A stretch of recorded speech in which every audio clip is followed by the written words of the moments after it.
Are you happy with the system of party politics that is being played right now?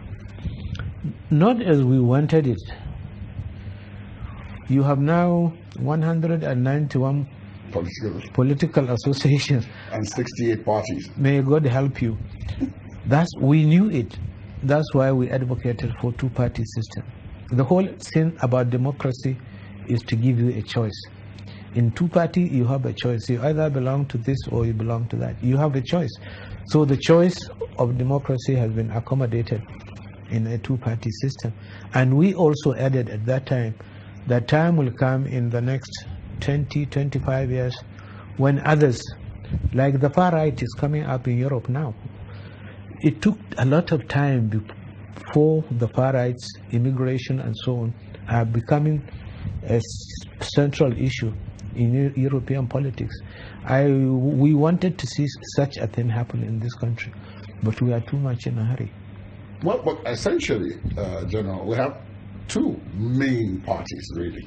Because if you're not in the PDP, then you're in the APC. For most of the major political players, they're either in one or the other. So, or the third force. The media talked about the third force. That is just coming up at this point in time. Because then there will be the fourth one, the fifth because one. they say that the PDP and the APC are no options. Okay, fine. That makes sense. If these two are not options, then somebody should be sitting down to think, now what do we do? Surely not to add more 90 political parties, but a constructive outfit. And that is doable because we have free press, we have social media, we have mainstream media. You can expose your ideas all over the place. And people can say, now, wait a minute, there is a lot of sense in what these guys are talking about. Let's give it an option. Because they will give you a lot of, I think we haven't seen yet, I haven't seen arguments why these two are not options. I may have my own opinion, but I think the arguments have not been well articulated. That's right. Now, you personally have remained in the PDP also. Does that say something about you?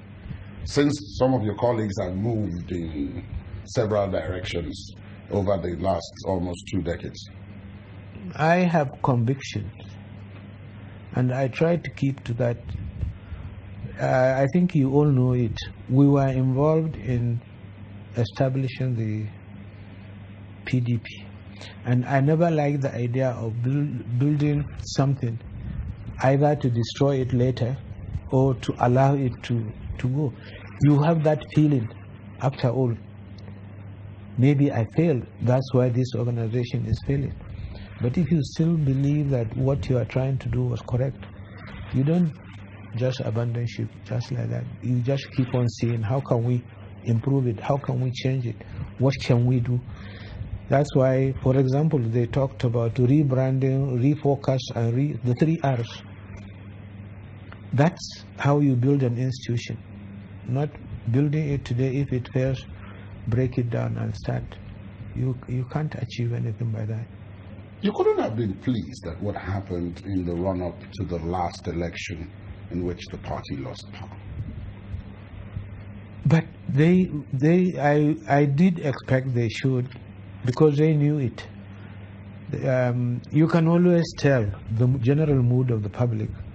There was a frustration and despondency sets in, and maybe the other party was much more focused on educating the ordinary voter that, look, get us, we are the right people for you.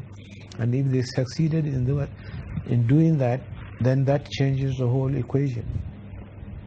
But now, with what is happening at this point, are you happy at what is happening with the PDP? It seems to now be on a resurgence. Happy that they are in that they're coming back.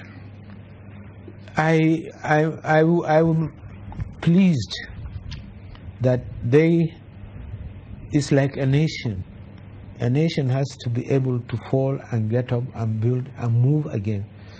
And this is what a political party has to do, and that is the institution. If you study most of these countries, you find that there are parties who were disastrous in their country, but they built it up gradually, found out where they went wrong, and say, okay, we could do better. This time, don't do it this way. This is the way to go about it. And I'm happy the Nigerians are realizing, or those of them in the party, that yes, we made a mistake. Yes, we can do it. Yes, we can go back to the populace and ask them to trust us this time. If they succeed in doing that, I think that is all well and good. Now, people have talked about the issue of succession. People like you are now elder statesmen. There should be what you and your time in power call the new breed. Taking over, learning at the feet of those who were there before, and taking note of where they went wrong and avoiding those pitfalls and so on. Is that happening, in your view? Helping? Is that happening? Is it happening? No, I kept on thinking about this, the same line you are thinking. But as at today, I came out with one conclusion, and it may be rubbish as time goes by, having come from IBB. It's not serious.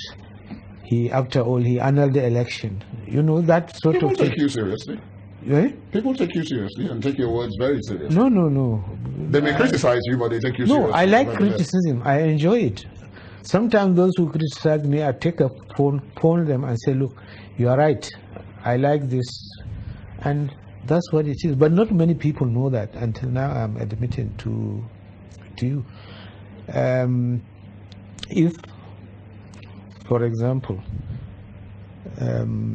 we sit down and talk generally about what is happening now, I think we still haven't done much either to understand what we want or where we want to go or what we want to achieve as a people. We still believe on I am wrong, you are right concept of living together. That is not going to help us in the country. But are the younger ones learning that lesson? Now, what I want to see is a young man that has what I will call 4 in 1 or 5 in 1. One man, young man, but he is 5 in 1. What do I mean? I want to see a young man who, through reading, studying, he has the vision of a man called Awolowo. I want to see a young man who has the charisma of a man called Sardauna Sokoto Ahmadu Bello. I want to see a young man who has the eloquence and educational prowess of Dr. Nnamdi Azikiwe. And I want to see a young man who has convictions like General Obasanjo. If we have this 4 in 1, I think we will be able to do it. General, you mentioned General Obasanjo. He was your boss, then at some point you were his boss. And then now the two of you are elders.